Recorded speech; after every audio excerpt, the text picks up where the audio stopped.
عزیز طلبہ، آپ 9th میں پچھلی ویڈیو میں تشبیہ اور استعارہ پڑھ چکے ہیں۔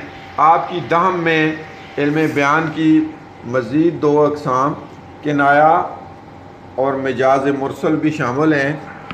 تو آئیے شروع کرتے ہیں۔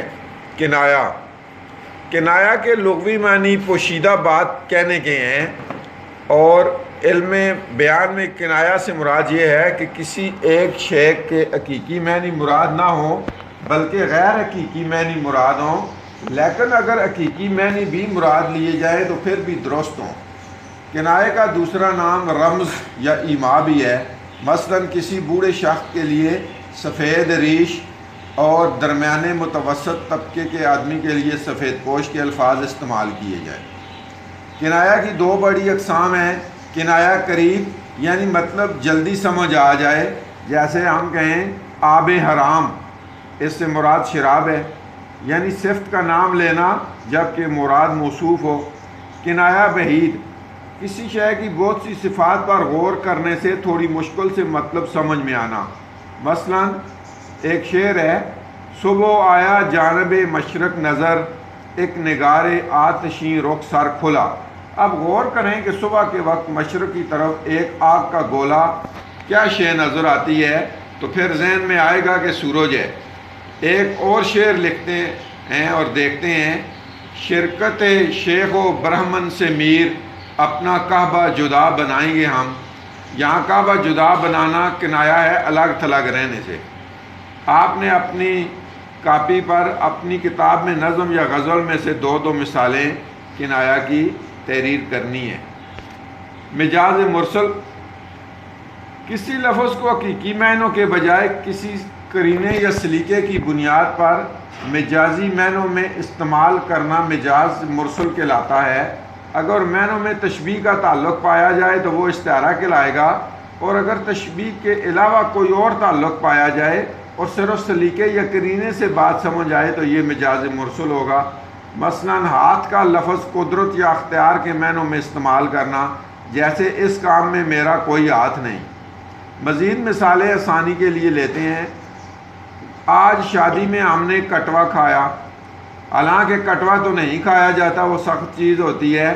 یہاں کٹوا سے مراد کٹوا میں موجود سالن کھایا۔ دوسری مثال، میرے دوست نے پلیٹ کھائی، حالانکہ پلیٹ تو نہیں کھائی جاتی، اس سے تو دانت ٹوٹ جاتے ہیں، اس سے مراد ہے پلیٹ میں موجود جو بھی خوراک تھی وہ کھائی گئی۔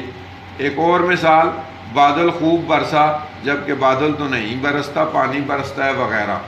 آپ نے مجاز مرسل کی بھی 2 مثالیں تعریف کے ساتھ ساتھ نظم یا نثر میں اپنی کاپیوں میں تحریر کرنی ہے۔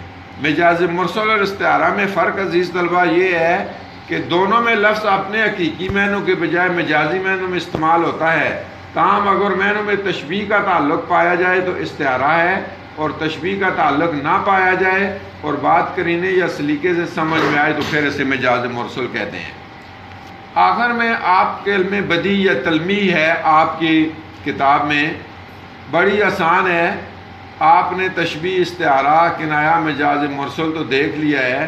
تلمیح کی تعریف یہ ہے، کلام یعنی نظم یا غزل میں کسی قرآن کے قصے یا کسی تاریخی واقعے کی طرف اشارہ کرنا یا بیان کرنا صنعت تلمیح کہلاتا ہے۔ مثلا بے خطر کود پڑا آتش نمرود میں عشق، عقل ہے میب تماشائے لب بام ابھی، ابراہیم علیہ السلام کے آگ میں ڈالے جانے والے واقعے کی طرف اشارہ ہے۔ آ رہی ہے چائے یوسف سے یہ صدا، دوست یہاں تھوڑے ہیں اور بھائی بہت، حضرت یوسف علیہ السلام کو کنویں میں ڈالنے کی طرف اشارہ ہے۔ کیا فرض ہے کہ سب کو ملے یکساں جواب، آؤ نہ ہم بھی کریں سیر کوہ طور کی، حضرت موسیٰ علیہ السلام کا کوہ طور پر اللہ سے باتیں کرنے کی طرف اشارہ ہے۔ کیا کیا خضر نے سکندر سے، اب کسے رہنما کرے کوئی، خضر علیہ السلام کا سکندر کے ساتھ آب حیات پر کنویں کی طرف سفر کی طرف اشارہ ہے۔ آپ نے اردو کی کاپیوں پر حاشیہ وغیرہ لگا کر تلمیح کی تعریف لکھنی ہے اور 2 مثالیں بھی اشعار کی شکل میں تحریر کرنی ہے۔ عزیز طلبہ، مضمون ماپ میں نے آپ کو پچھلے ایک ویڈیو میں بتا دیا تھا، آپ نے اسی مضمون کو مد نظر رکھتے ہوئے میری پسندیدہ کتاب پر بھی مضمون لکھنا ہے۔ والسلام، خوش رہیں۔